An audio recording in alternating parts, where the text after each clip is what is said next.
everybody. So my name is Terry Whitmore. I'm with the Ministry of Jobs, Tourism and Innovation. We hope that you'll find today's webinar series to be additional links and new information and enable discussion with experts in an affordable, accessible and sustainable way. This webinar will be recorded and archived on the Rural BC website to create a lasting resource that we hope will be of assistance to communities and regions.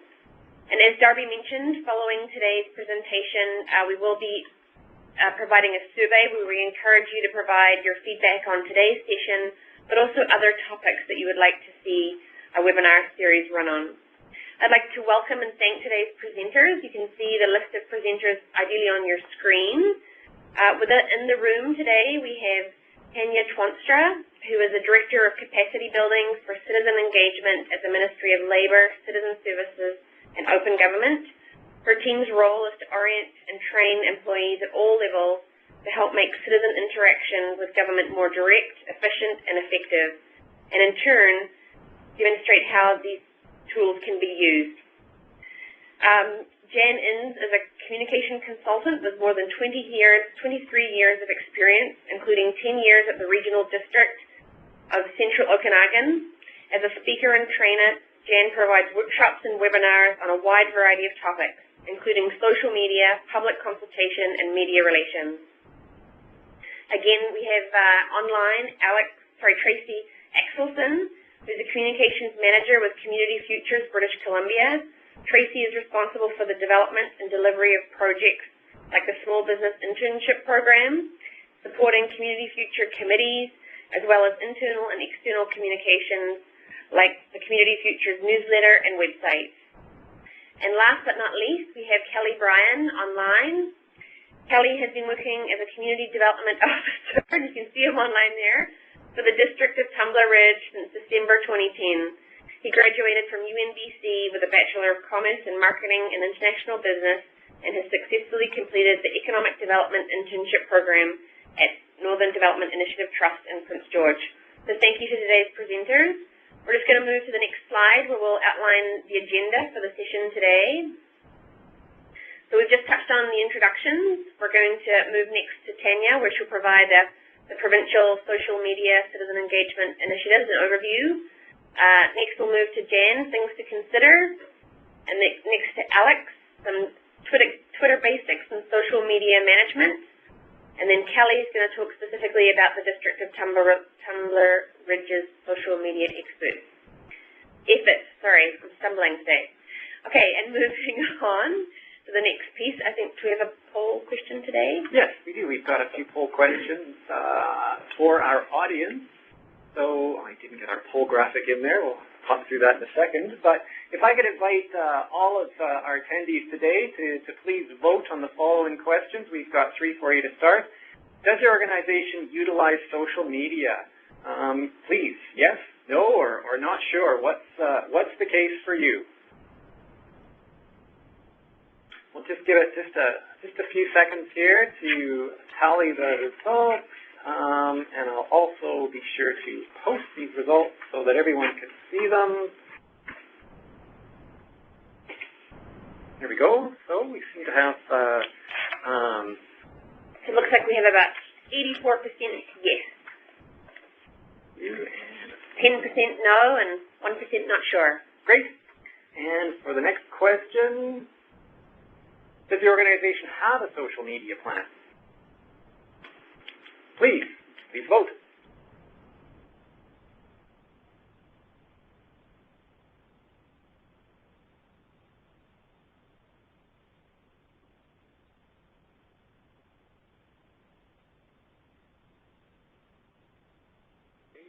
Continued movement there. Probably wrap that up there, I guess. Excuse me as I scribble here. And for the last question, whoops, that's the same one. There we go. How would you rate your knowledge of social media? So this is for you.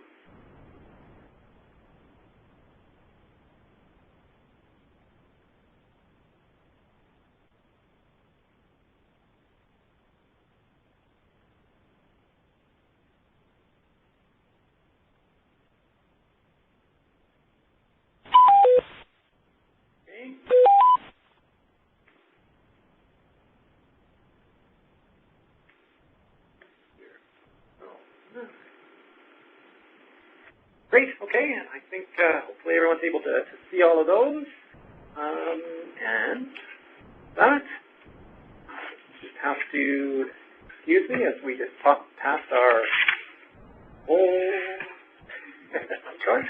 And now I'd like to turn things over to Tanya Twinstra. Great, thank you very much. So as was mentioned, I work here in the provincial government area. I have a team of one plus another one coming, and what we do is provide corporate support to all of government. I always forget where to look when I have people in the room and remotely, so I apologize. And I have to start my stopwatch for an amount of time. We provide corporate support to all of the government, so all 28,000 government employees across the province. We provide corporate support, planning support, idea support, training, and orientation, and I can talk with some other time about how we do that with two people, to BC government ministries and program areas who are interested. So that is our role. And I just thought sort of an interesting statistics, two interesting things from today that have come up for me is one, I saw a stat on Twitter this morning that said that 17% of executives use social media.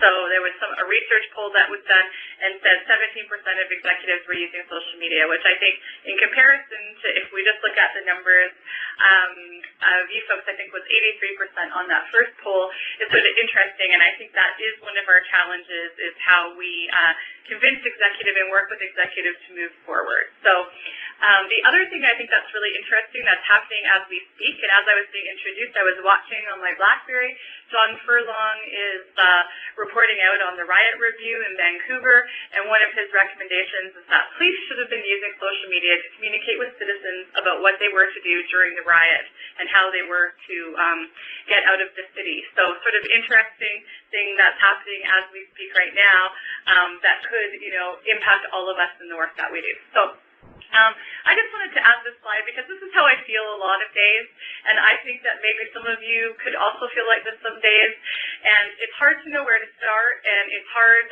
to know all the tools, and it can be really overwhelming sometimes, and it's a lot about culture and a lot less about skills, and I'll talk a little bit about that, but I just thought this is how I feel a lot of days in my work in promoting social media, and thought maybe you would appreciate that as well.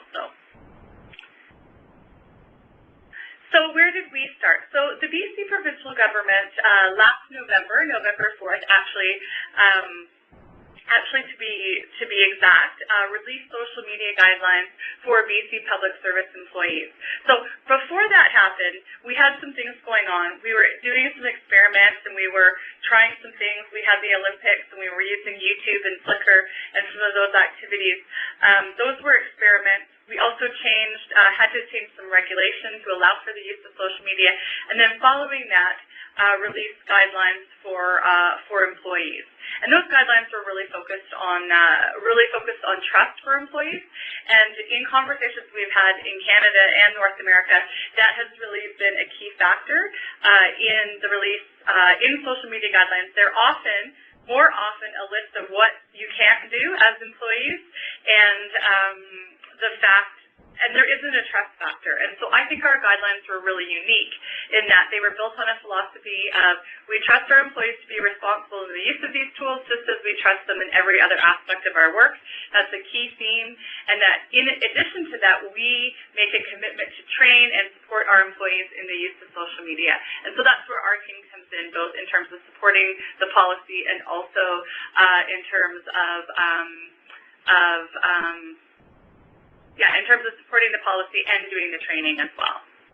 So moving along. I'm going to go pretty fast here.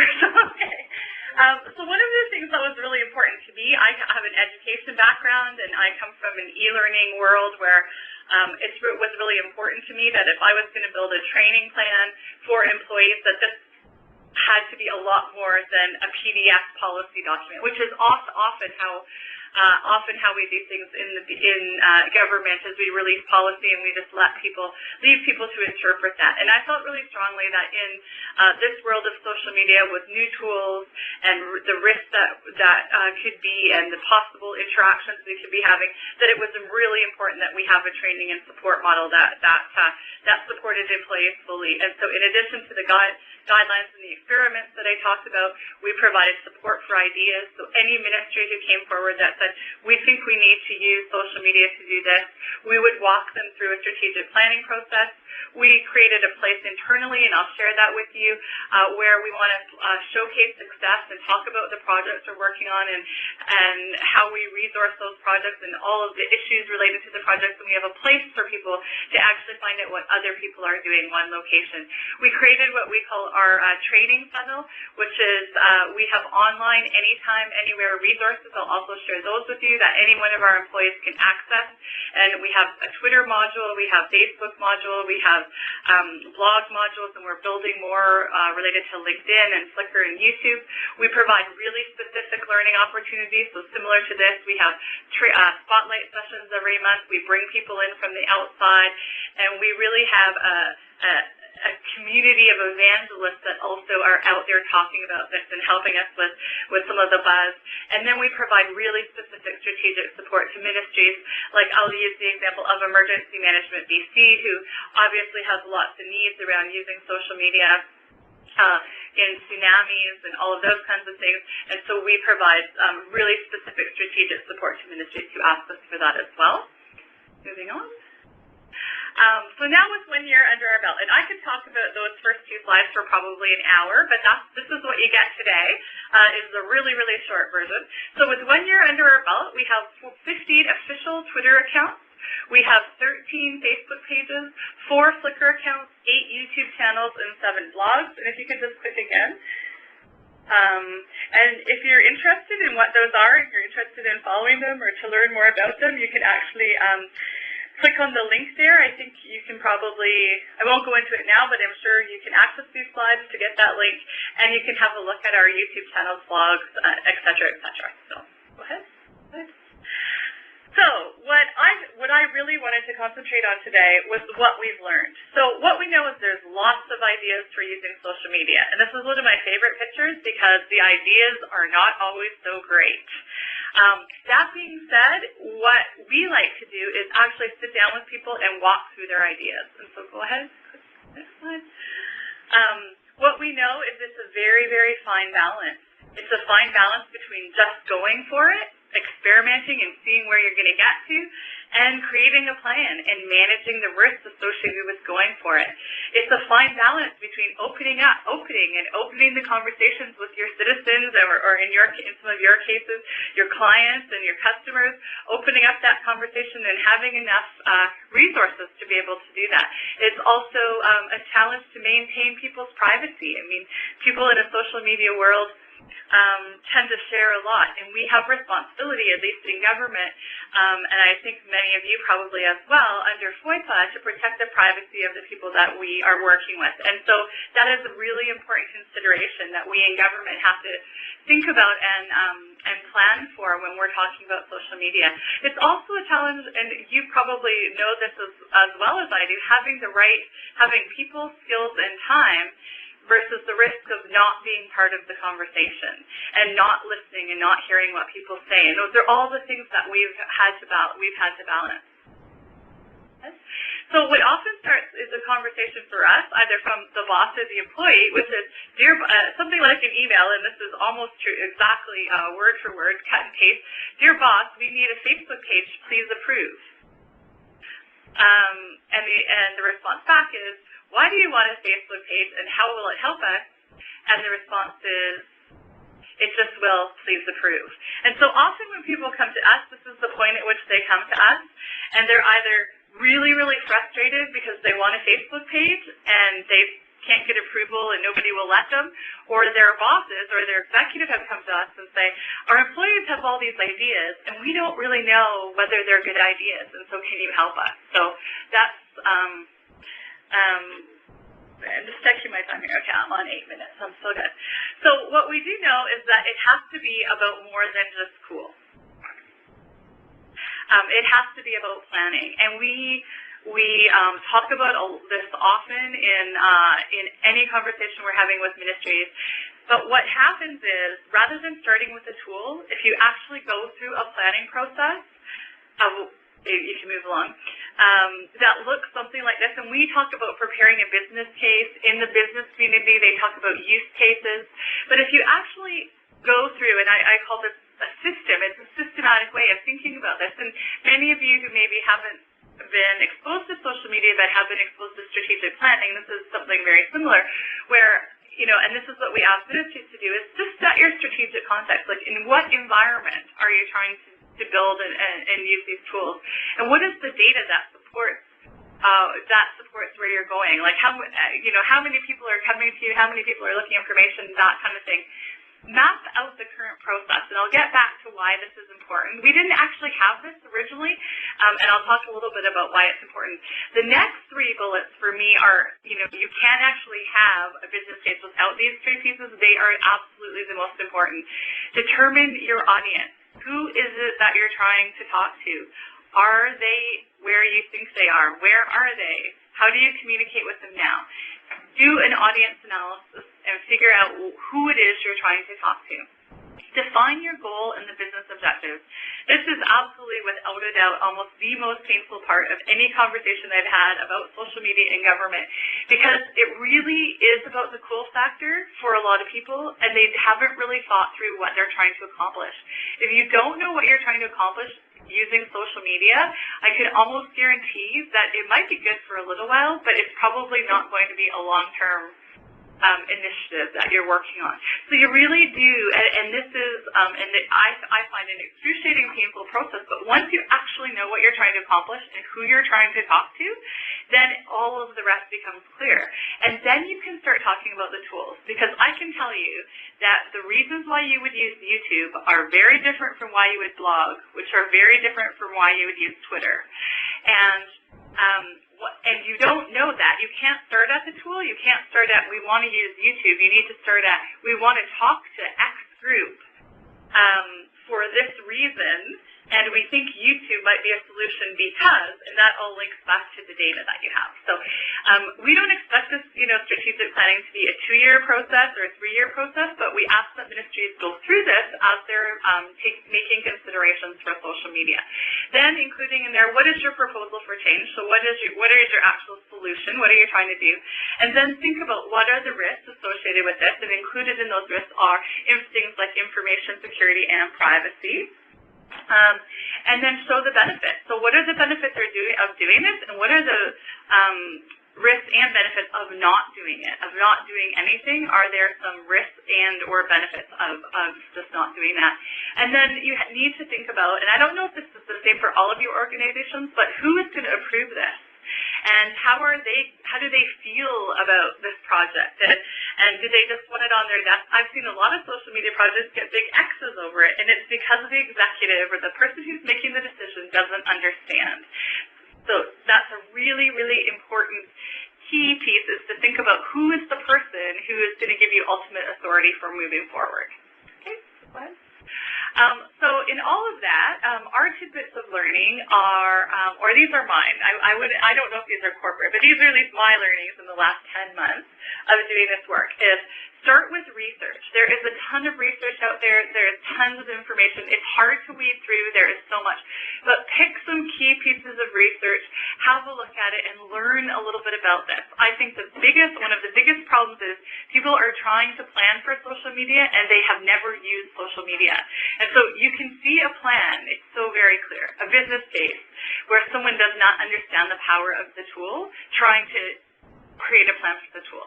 So start with research. Start with reading, try some things out, experiment, do some things on your own, check out some companies that do good stuff, and listen. If you don't do anything else with social media as an organization, and I say this in government all the time, we should at least be listening to what people are saying to us. The other thing I think is one of our biggest problems is we think, oh, look at this, young co-op person who's here the intern for 4 months, they know lots about social media. Let's get them to do it. And I can honestly say I think that is the worst corporate strategy around for social media. I actually think we have to build capacity. We all have to learn and understand this. This is communications and marketing for your corporation, and that person is going to leave, and you are then going to not know what to do. So don't let the co-op do it, or at least don't let the co-op only do it.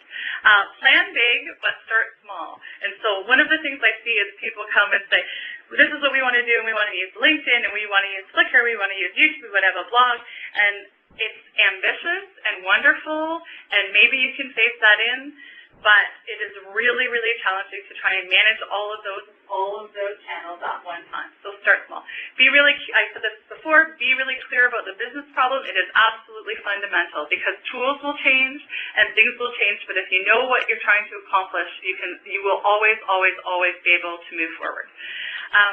Often what I find is that people want to use social media as a Band-Aid because their website sucks, and people can't find anything, or their business process sucks, or their customer service sucks, and they think they're going to improve it by using social media.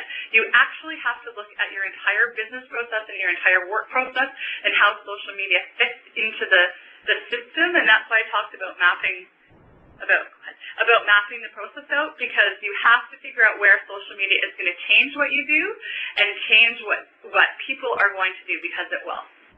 Okay, next one.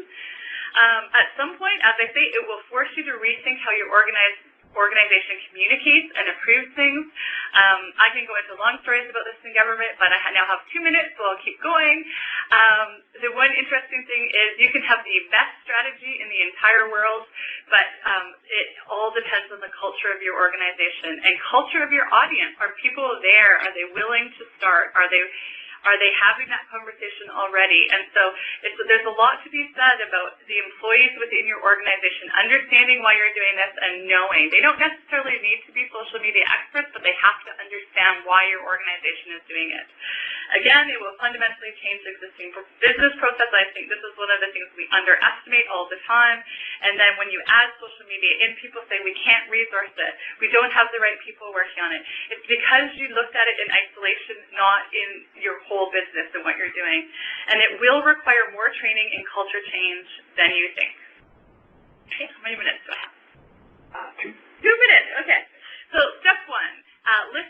Listen. So I actually pulled these are a couple of tweets that I pulled off of my Twitter feed. These are all related to the government.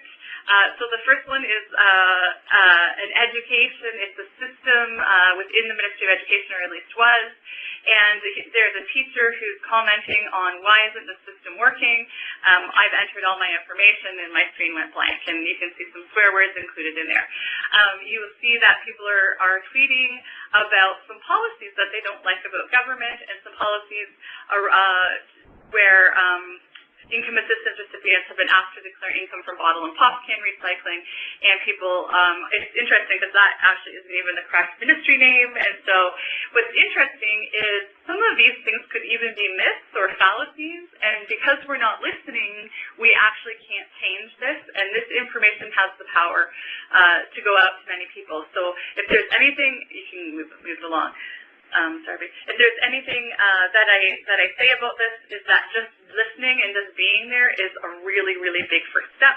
This is an example of a court case that was happening here in Victoria, and the entire there was a protest happening related to the person who did this, and the entire protest was being organized on Facebook.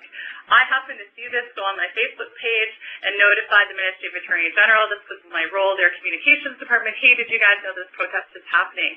There is a risk of us not being there, not knowing that stuff is happening. So I would say step 1 is listen, and step 2 is listen. Go ahead, next one. And with that, I'm going to close in saying that we have stuff. And what we've done is create, as I mentioned earlier, is created online learning and online training modules and information for our staff. We actually made that available on an extranet site that you can see here. You are all welcome to have access to that. The only thing we ask is if you're going to use it for some purpose to republish, that you give us credit for that. And also, if there's some things that are missing, or, we're looking at crowdsourcing, using a wiki to create a lot of this information. So if you actually know something and you want to contribute to this, we're happy to take contributions as well. But we've given this to many cities, municipalities around Canada, and I wanted to offer that opportunity to all of you. So I think is that on time?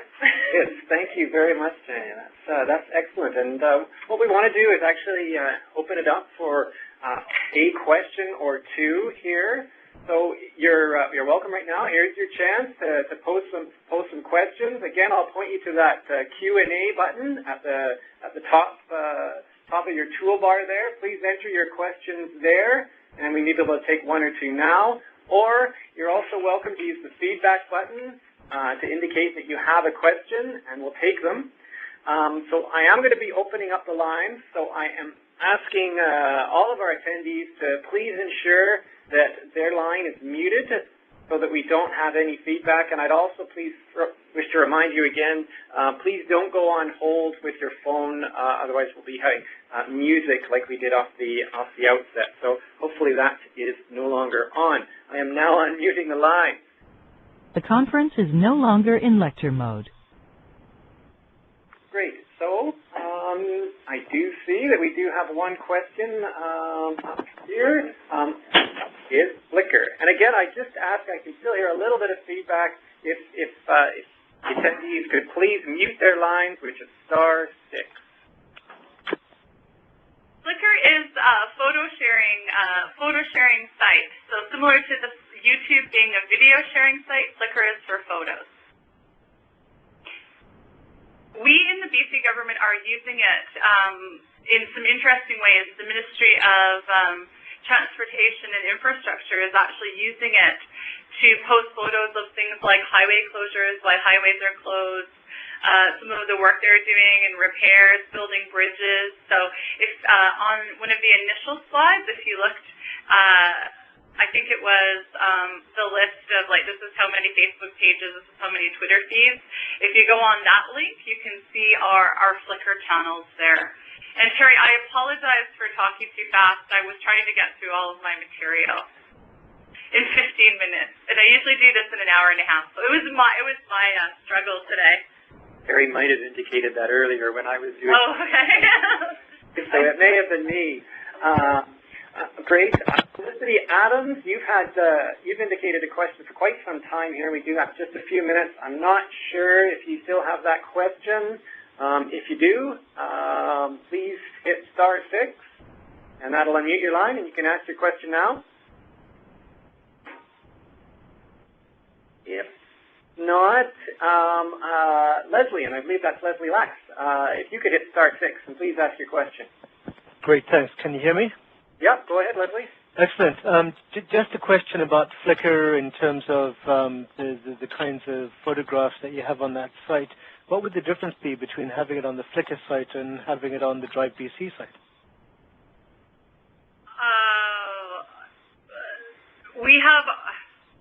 That's a good question.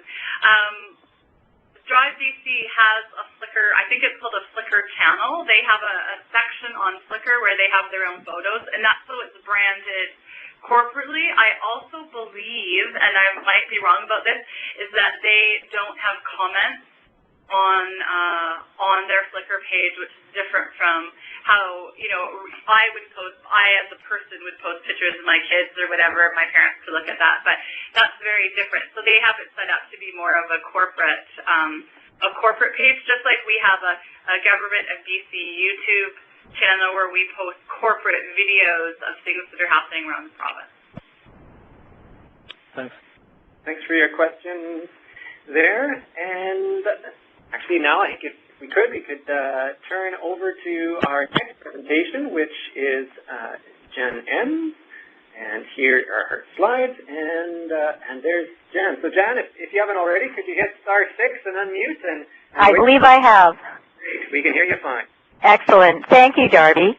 Well, in the next 10 minutes, I want to touch on 4 things to think about in terms of leveraging your social media practice. The first is about getting online. The second one is about having a plan some of the stuff that Tanya talked about is so very critical, as is knowing your audience, as well as just some policies to put in place and some things to consider for internal and external audiences. So moving on, access to the Internet. I work with a lot of rural communities across British Columbia, and I get two common questions that sort of come into play when I'm talking about social media. One is I'm hearing, oh, my people aren't online, and the other is, oh, that's just for kids. So let's talk about that for a bit, and here's some statistics that can help you certainly build a business case if that's your need. But the majority of Canadians are online, 83% from any location. Plus, in addition to that, we're also seeing a real growth towards mobile communication. So people are getting Internet access through their BlackBerries and their iPhones without having to go through a landline at all. In regards to an audience, we are also seeing a greater percentage of people 55 and up who are using the websites and using the Internet service. Maybe they're retired and have more time on their hands. When it comes to looking at some of the types of social media and who's using them, Facebook is certainly the most popular. In March of this year, Facebook actually surpassed Google as the most used website in North America. That's pretty impressive. About half of all Canadians use Facebook, certainly the majority of British Columbians, and we're also again seeing this older cohort, this 55 to 65-year-old segment getting on Facebook.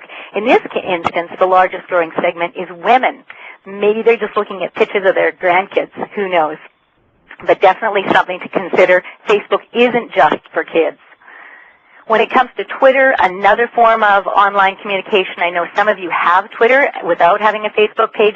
Very good for sharing information and spreading information very quickly and building a presence. Most people know about it. Certainly from the statistics, not as well used as Facebook, but certainly something you can leverage to build a following.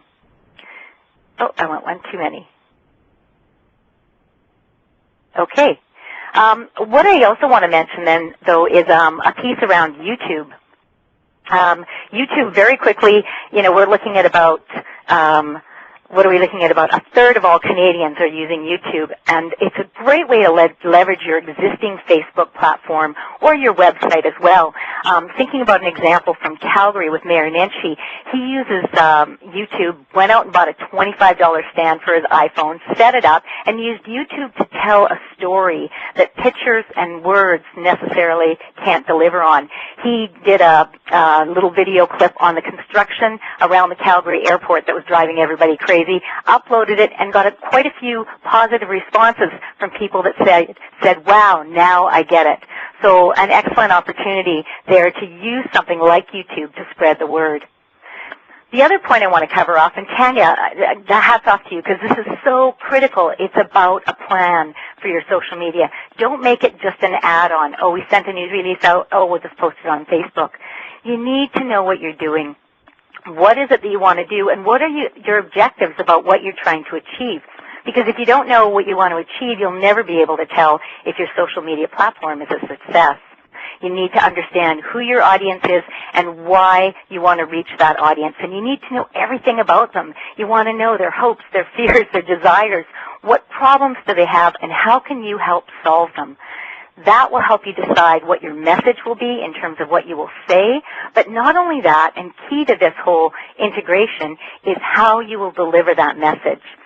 Social media is just one of the pieces to the puzzle. And yes, we're seeing a growing cohort getting online, but we still have to remember that there's a number of ways that we need to integrate social media.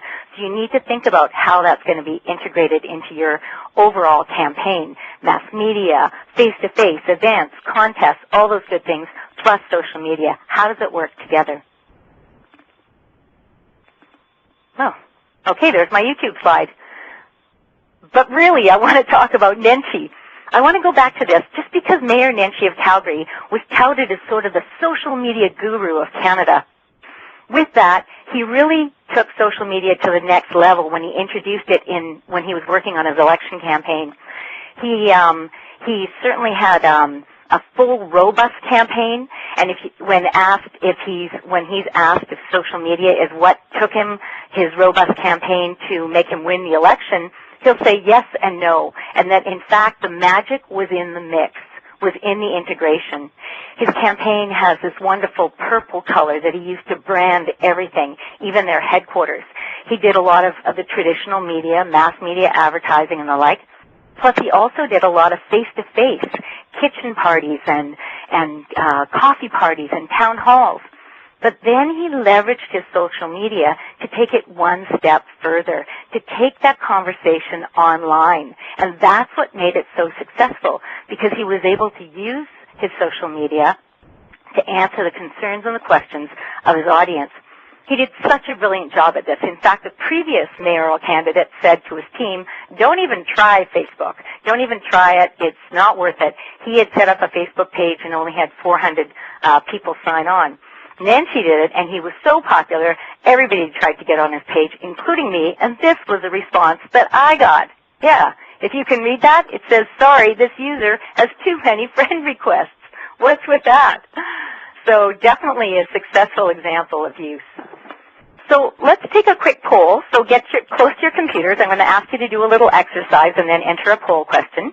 What I'd like you to do, not just yet, what I'd like you to do, Darby, if you can switch back to the previous slide. Thanks. What I'd like you to do is, in the next few seconds, what I'd like you to do is count to 50. And I want you to do this just to demonstrate a point about knowing your audience and getting their attention. So I'm going to ask you to close your eyes and count to 50. But the very instant that you start thinking about something else, I want you to quietly make a note of that number and hold on to that until I call you back. So are you ready? On the count of 3, I'm going to ask you to count to 50, but stop when you start thinking about something else. Ready? 1, 2, 3.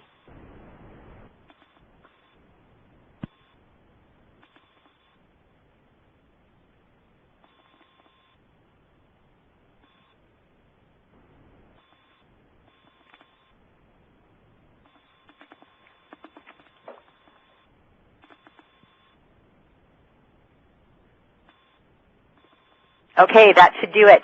You've either counted to 50 or you've fallen asleep on me. So, Darby, if you could go to the next slide and see how far people made it.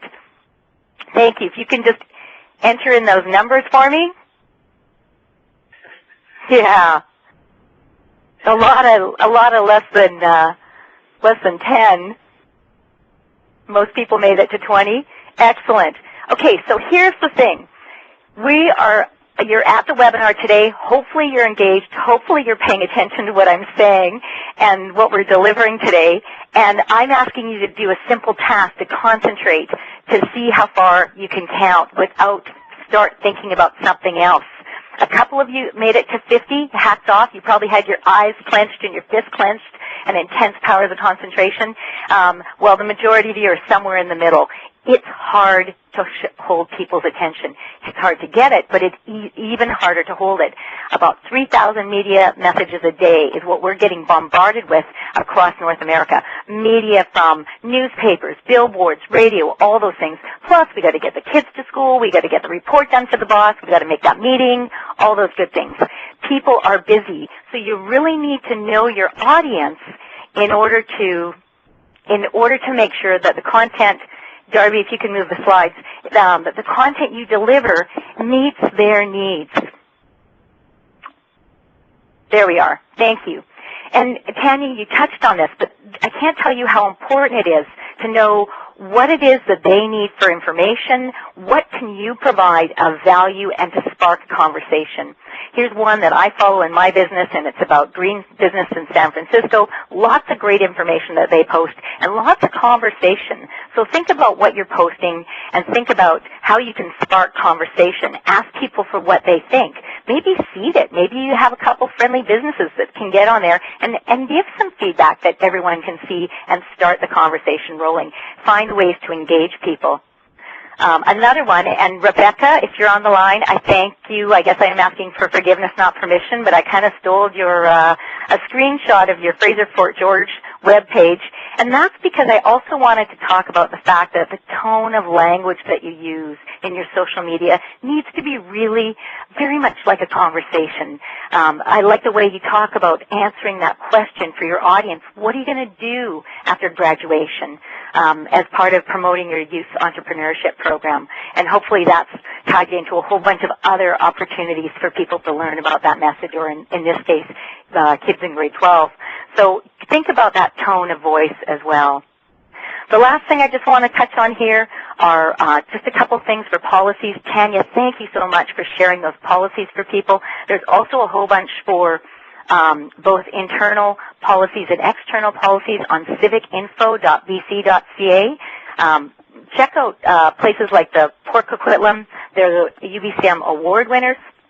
They have an excellent policy or terms of use for users in terms of the rules of engagement, if you will, what gets you kicked off for posting something nasty, and very, very helpful and very important to have that as part of your social media policy.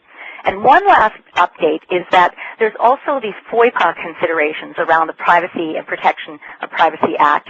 And there is a group across British Columbia headed up by the Local Government Management Association that is putting together a list of recommendations for local governments on what to recommend in terms of record management. I mean, we've got new situations where people are using BlackBerries in council meetings, and people are posting information about developments on Facebook pages. So there's a lot of things there to consider about records management, and I think that we're all waiting to hear what the recommendations might be, and likely those will also be posted on Civic Info. So I thank you for allowing me to share sort of 4 things to consider and engaging in a little fun exercise today, and certainly open the phone lines for any questions.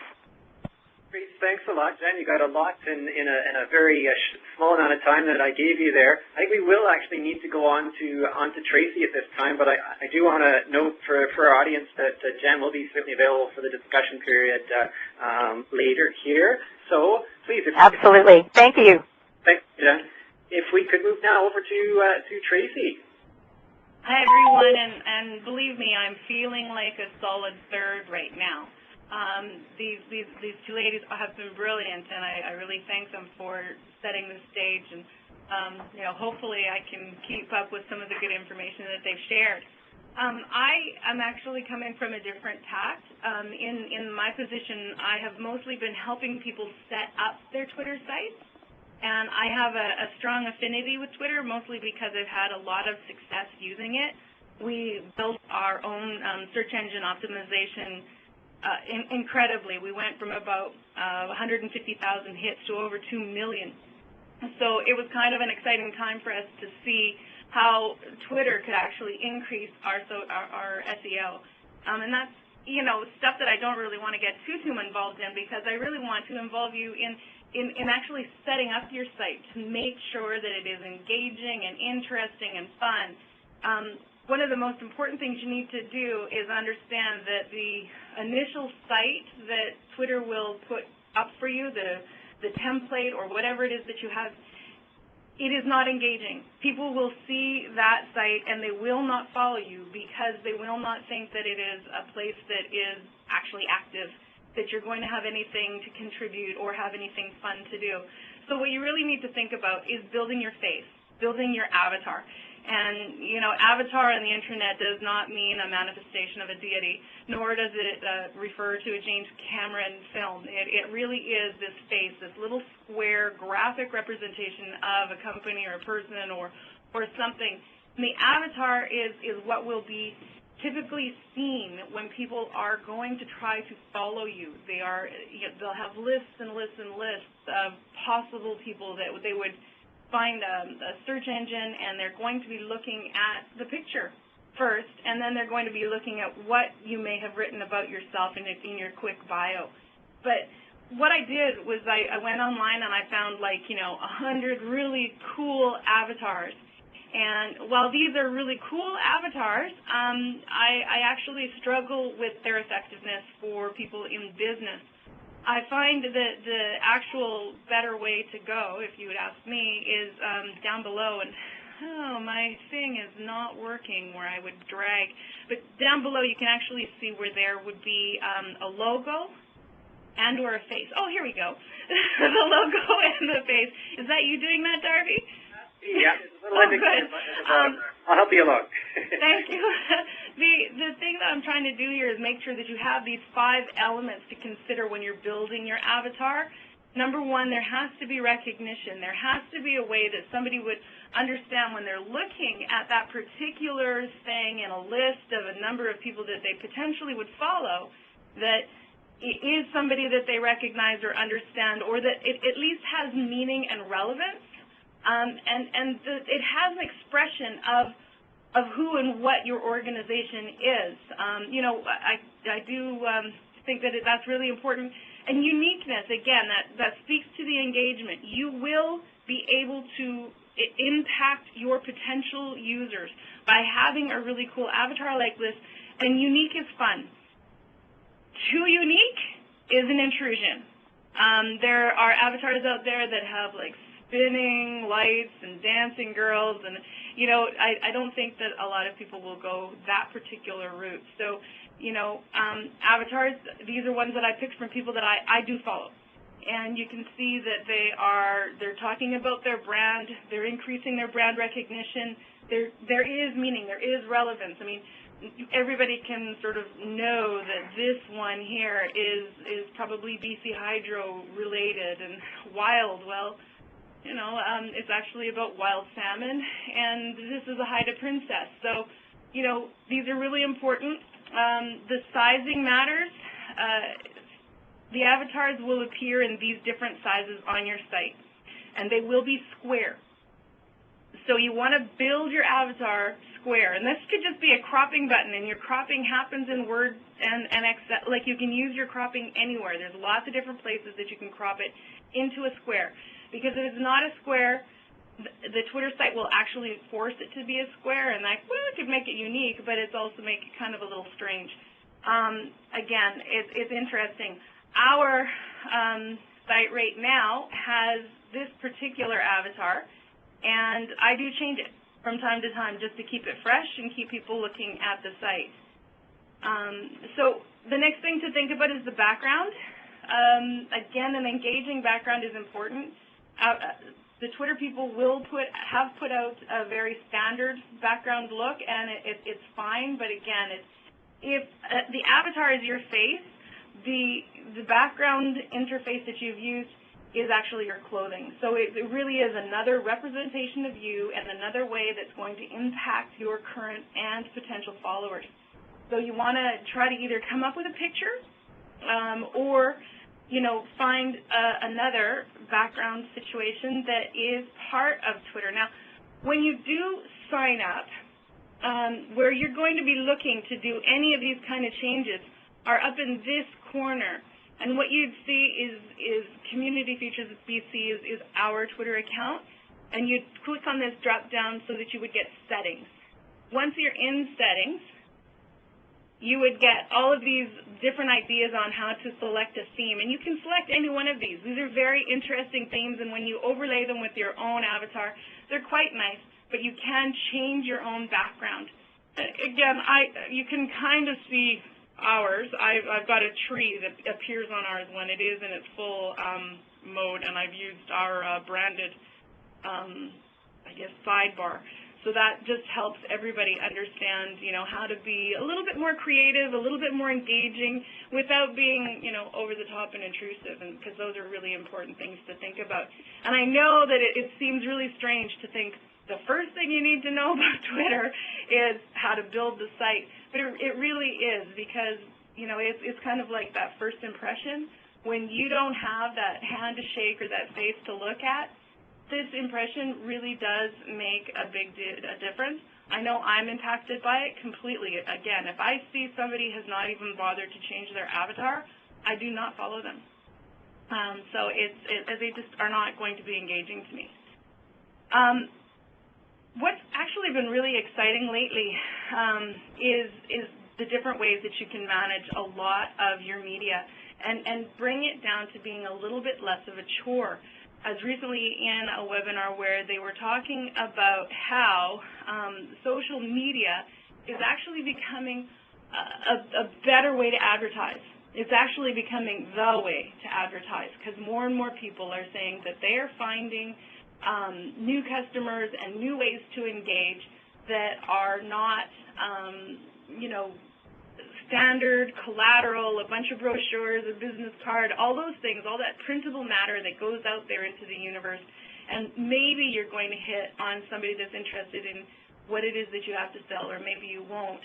So there's a lot of cost savings potential that you have in terms of reducing that kind of marketing, that kind of less strategic, less planned out, let's just flood people with whatever and hope we hit something. It's kind of like a big fishing trip. That was always been my frustration with marketing is, you know, how do I know that I'm really reaching the customer that I want? It's a big challenge for me. Whereas with social media, if they're following me, if they like what I have to say, if I'm following them and we're engaged with each other, the chances of us interacting are higher. So I can see where a lot of people are saying, okay, where can I find the time to do yet another marketing endeavor? I would actually say it's actually time to come back from where you were, you know, spending a lot of time and effort, your marketing efforts outside the door, bring it back into the room, get the resources in place so that you can do more with your social media. If you can't do that, you don't want to do that, you want to do both, the best place to go, and I have found, is this free dashboard. It's a social media dashboard called Hootsuite. And Hootsuite allows you to do a lot of different things. Now, consider the word dashboard, right? The dashboard is just a quick place where you can put all of these different features into one place so that it's in front of you. You can easily see what it is that you want to do and what it is that you can do. Hootsuite is actually a Vancouver company, and President Obama used it during his election and credits a lot of his success to the fact that he had this particular kind of dashboard. It just simplified his access to the media, because if you go inside Hootsuite, and this is our signed on, just a screenshot of my dashboard inside the Hootsuite, you can see that I can follow my feed. So this is where people who are tweeting that I follow will put information. And I can actually, in the same view, in the same screen, in the same dashboard, I can see who is mentioning us, who is talking about the stuff that we have to say, or saying that, you know, Friend Friday, or letting people know about the stuff that we have to say. I can follow any of the direct messages that are coming in. I can also, you know, dump any of them. And I can look at my past tweets. I can look at the stuff that I have said before, and I can easily say, oh, okay, I said that already. But what's even more exciting is right up here, I can actually add in a new tweet. I can put in my 140 characters, and they have a thing that will reduce a website address so that it puts it down to a smaller number of characters as well. So I can do so much right here. And then I can also schedule it. So I can make it look like I'm sitting here totally engaged in social media for like 8 hours, 9 hours of my day without actually doing that, because I can just put a whole bunch of tweets in and say, I want this one to go at this time and this one to go at that time, which is really good if you're talking about doing any news releases or talking about events. You want to hype an event by tweeting it frequently for the next hour, 2 hours, 3 hours. Well, you can do that here. You can just do it over and over and over again just by setting up the same tweet, the same time. You can also retweet from here. You can do a lot of things. What's really exciting as well is in this section here, you can see the plus. You can actually add in Facebook, LinkedIn, Bing, any of the other social media that you would be engaged in, and it's just a click away, so that you would just click onto these other interfaces, and you can immediately be engaged in your sites elsewhere. It just gives you that opportunity to do it all in one place without trying to look all over the place to make it work for you, and it's way less work. It's also free. They do have a site that is a more comprehensive way of, you can do Google Analytics and stuff like that for like $6 a month. But for free, this is a really awesome product, and I would highly recommend anybody who thinks that they don't have enough time to deal with all this stuff around Twitter, this is a way to make it really fast, really easy, and engage and get out there and get more people knowing about what it is that you have to offer. That's it. Great, thanks so much, Tracy. I do actually. I'll invite questions now for either Jan or Tracy, if there are any. Please, again, you can use the Q&A box or use your indicator. We've got another great presentation here with Kelly. So I'll just give a second here. If there's any questions out there, you've got a chance right now.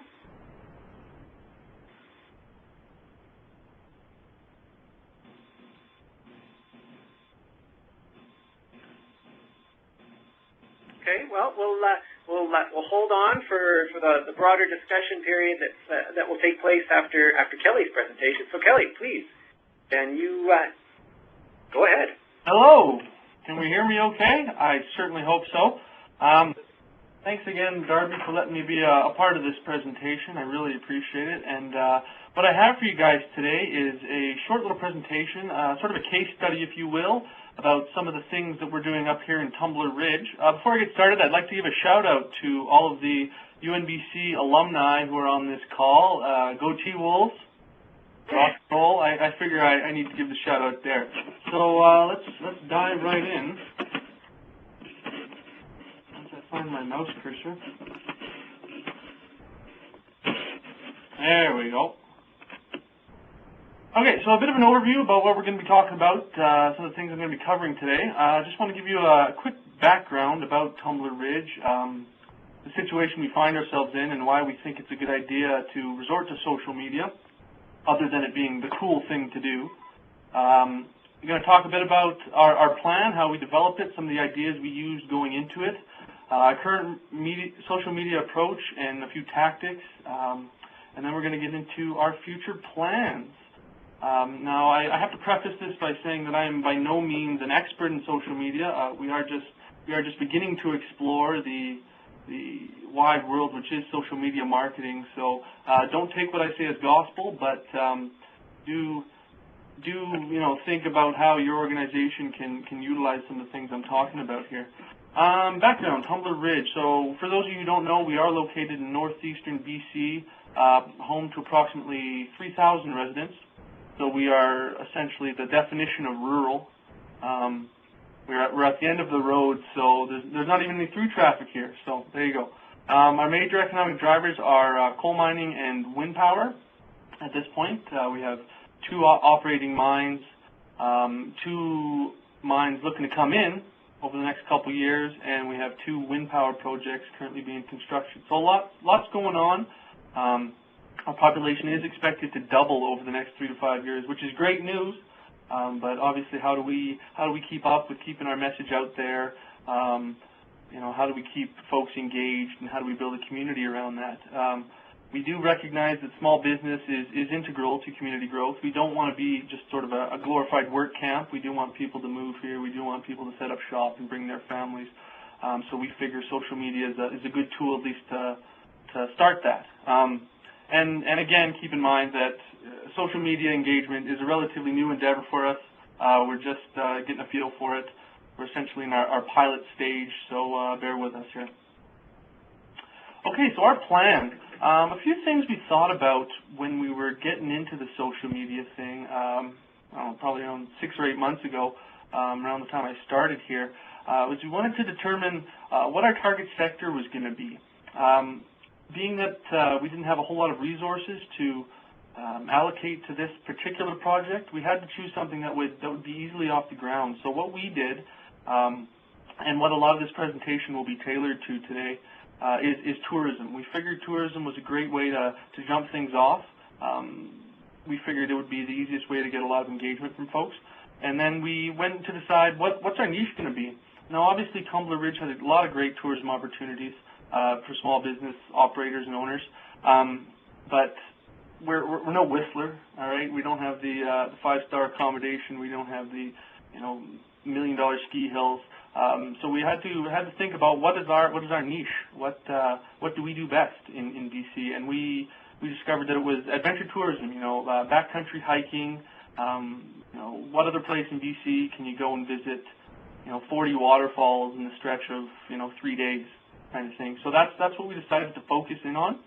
And then we went about establishing a solid foundation of social media infrastructure. So we hooked up our Facebook, we hooked up our Twitters, just to get a feel for it, and started putting content on there.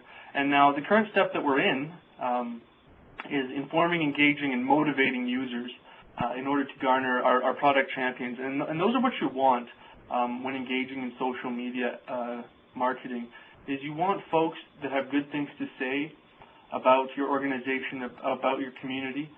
Those are the people you really want to attract, and those are the people you want to keep engaged and coming back, because that's how social media works. If people have good things to say, that gets recycled, and then it snowballs, and that's what they call going viral. So that's what you should be aiming for. And then in the future, we're looking to expand on our efforts, incorporate a broader spectrum of tools, your Flickrs, your Hootsuites, and the rest of it there. And then we're also trying to increase participation within our own organization. Essentially right now, it's just me and our tourism guru who take care of the social media, but in the future, we're looking to expand that into the rec department. We're hoping to get the mayors and councillors in on it. So, I mean, the possibilities are essentially endless for even a small community like ours. So I can imagine what it'll do for bigger organizations like you guys. Just a cool little graphic that I think really illustrates what social media is all about. Just try and guess which one is traditional and which one is social media. If you guessed that Shotgun Effect was traditional media, you were right. That's essentially what it is. You put up a billboard, you get thousands of people driving by. You try and be everything to everybody, whereas social media, you're trying to be everything to particular people. It's a very more narrowed effect. Like I say, coming back to Tumbler Ridge, we are a small town with great adventure tourism opportunities. You're not going to get great shopping here. You're not going to get, like I say, 5-star accommodations and spas and that kind of a thing. The approach. So like I was saying, we currently utilize various social media platforms, Facebook, Twitter, and we have a newly created digital asset management system, which is essentially like a Flickr. We share photos and videos, that kind of thing. We're encouraging small businesses to get involved. We just launched Shops QA, which is essentially all it is a business directory, but it's fairly robust in the fact that it allows for every small business who gets involved to cross that with their social media efforts. So if any business has a Twitter, has a Facebook account, they can be putting that on our municipal website. So and that's for a bit of cross-feeding that way. We also do have a workshop series going on for businesses in town. We just held one for the tourism operators in town. We brought in a crew from Vancouver who specialize in social media for tourism businesses. So they came up and taught all the old folks how to use their Facebook, and it was a good time. And we're also planning to expand that to the commercial sector as well. So, but that's in the future, obviously. A few tactics, a few best practices, I'd say, from what we've learned, at least up here in Tumbler Ridge. Social media is all about the dialogue. All right, it's a two-way conversation. We're so used to traditional media, putting up a billboard. You're just speaking the message. Your website is giving the facts. Social media very much has to be about that back and forth. It's key to ask yes questions. As an example, should the Prince Rupert EDC continue to support small business? Well, duh. But you're going to get people engaging you. You're going to get people giving you their comments. You're going to get the likes on Facebook there, and you're going to get people, opposite from saying Prince Rupert supports small business. Well, yay, nobody's really going to comment or give you any feedback that way. You always want to ask for advice, opinions, feedback. That's how we grow. That's how we learn. If people don't like what you're doing, you make sure you address it. That's also key. Encourage UGC and promote it. UGC is user-generated content. That's a big portion of social media. So if somebody wrote a great article about your town or your organization, absolutely share that on your social media outlets. Retweet it, or somebody has something good to say about your organization on Twitter, retweet it. That's what social media is all about. And, cheesy little marketing stuff, contests and giveaways, great way to get people involved. First 5 people to comment on this post get a free poster. Boom, you're going to get some engagement, you're going to get people looking at your page, and then, their friends are going to see that they commented on it or whatever, and they're going to want to get involved too, so that's essentially what you want. Cool little picture at the bottom right there, that's another neat little initiative. Put up one of those, somebody comes in for a business license or whatever, take your picture and tweet it to us, and we'll enter your name in a draw or whatever. Like I say, the possibilities are kind of endless. What we're looking at in the future here, we're looking to integrate blogs, forums, our websites, and pay-per-click ads. Facebook has really good pay-per-click ads. I encourage you guys to check it out. It really helps you narrow down the people you want to be engaging with. Increased number of product champions, that's what we were talking about earlier, the influencers, the people who have good things to say, the people who are going to continue to post on your Facebook wall and to retweet the stuff that you have to say. Those are the people you want to be engaging with. Those are the people you want to keep happy, essentially. And then we're looking at creating or expanding the social media platforms for our small businesses in town. Obviously, like I say, it's just tourism at this point, but we're looking to improve that over the future. So other than that, thank you. I'd encourage you guys to fire me any questions you have. I'd be happy to help you out. Or if you guys see any holes in our strategy, I'd be more than happy to take some advice as well. Like I say, we're not experts here. We're looking to improve. And hopefully you guys have learned something. I'm looking for learning something from you guys too. So follow me on Twitter. Thanks. Thanks a lot, Kelly. Great stuff. So now we would like to turn things over to the discussion period. So really opening it up to you. If you have any questions or comments, what I would wish to do is point you back to that feedback button in the top right-hand corner. Please, if you just click on that and change the indicator from green to purple, and hopefully we can get some questions queuing up on the side there. It's starting to happen. Excellent. If you don't want to say it over through the phone, you can also type it in through the Q&A button, which is on the top header as well there. So just click on that, enter your question. So we'll pick things up here as they come up in order. So Stephanie, could you please hit *6 and ask your question to whoever you wish to pose it to, if not all.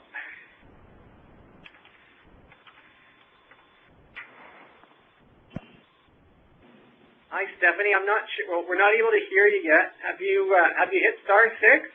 Hi. There you are. I don't have any questions right now.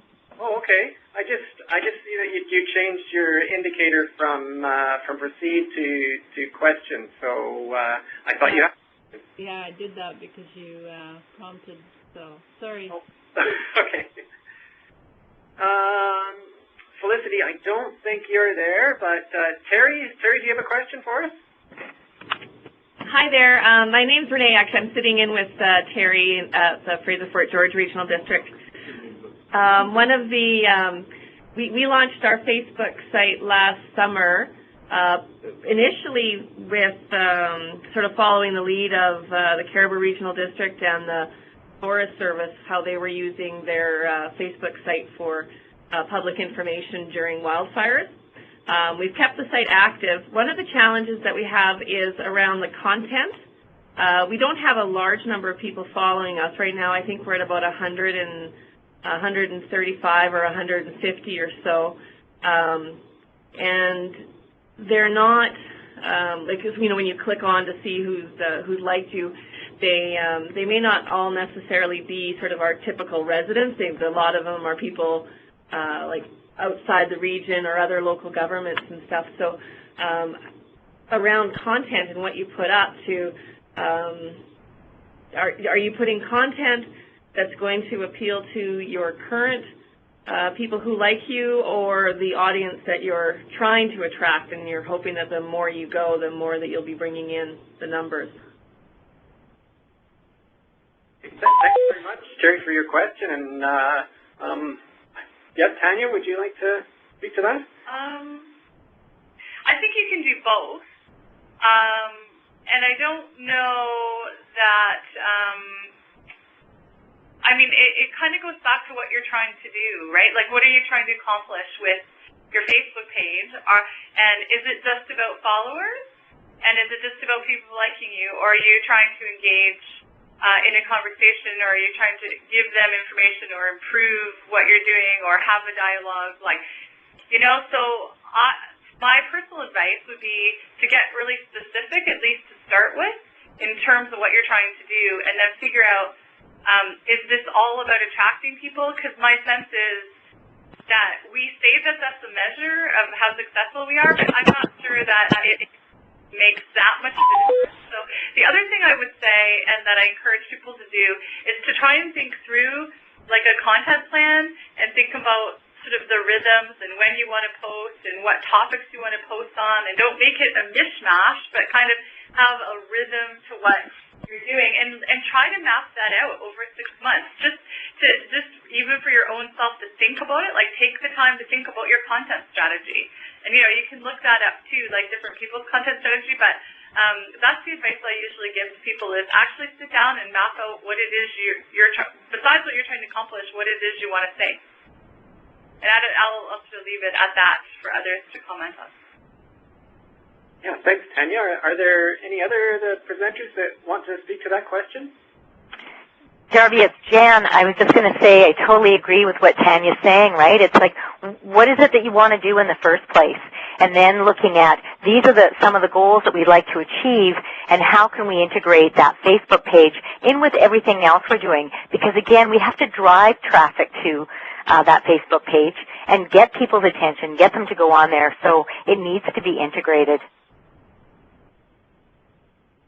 Thanks, Janet.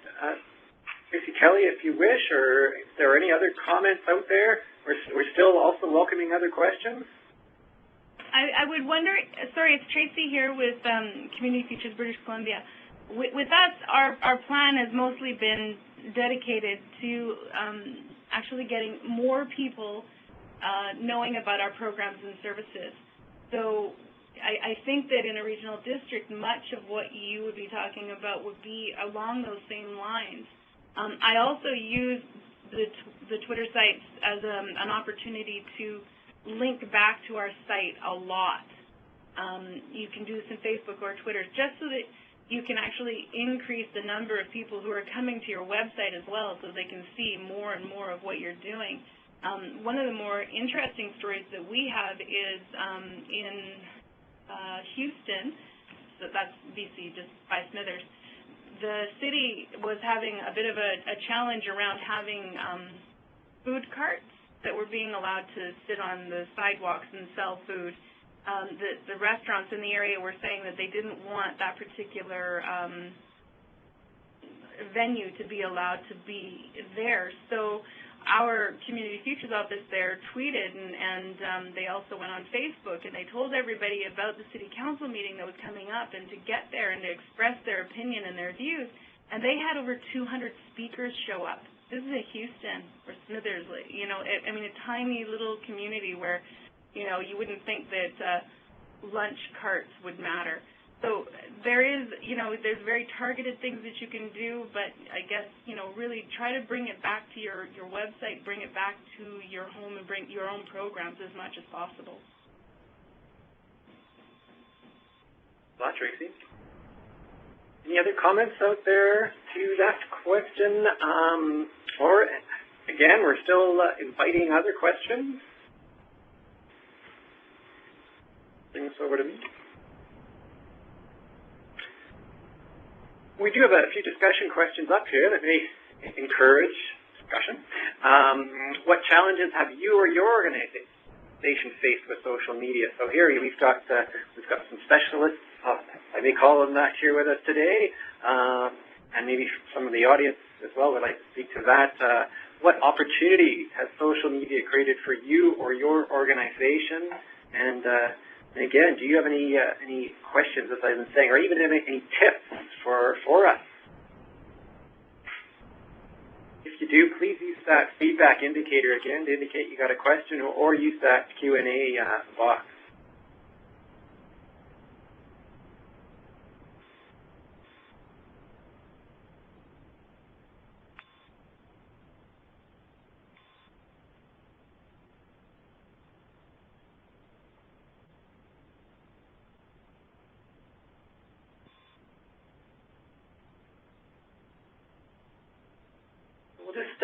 We'll just give maybe just a minute more. If there's no questions, then we may just wrap things up a bit earlier. But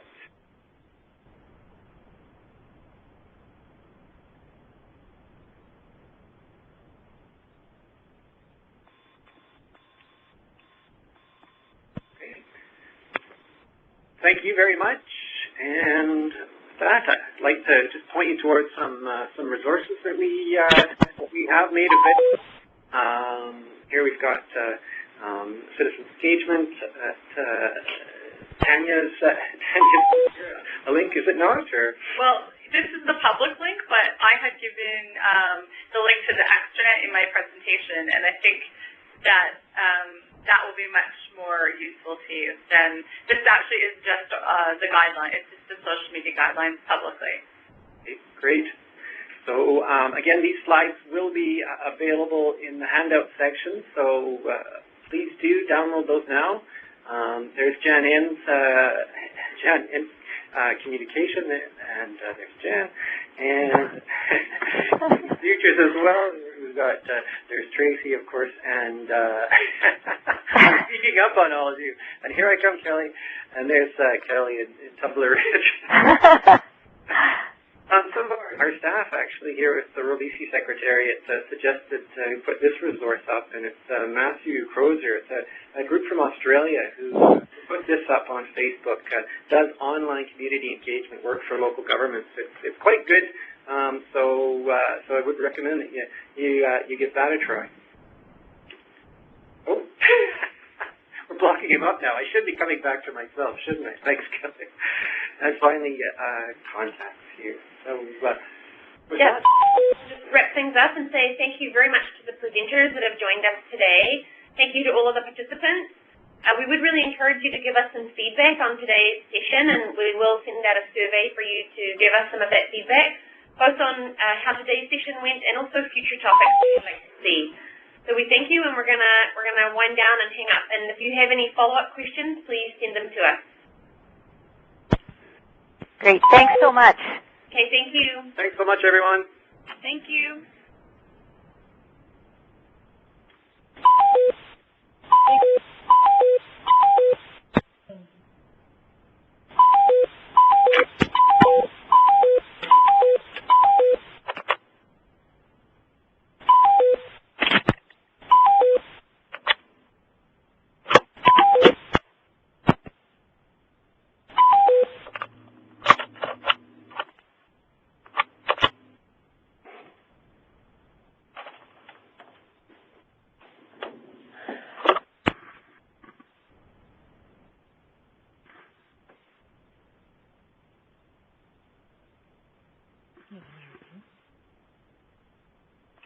Another bunch of songs in a row on the Peak.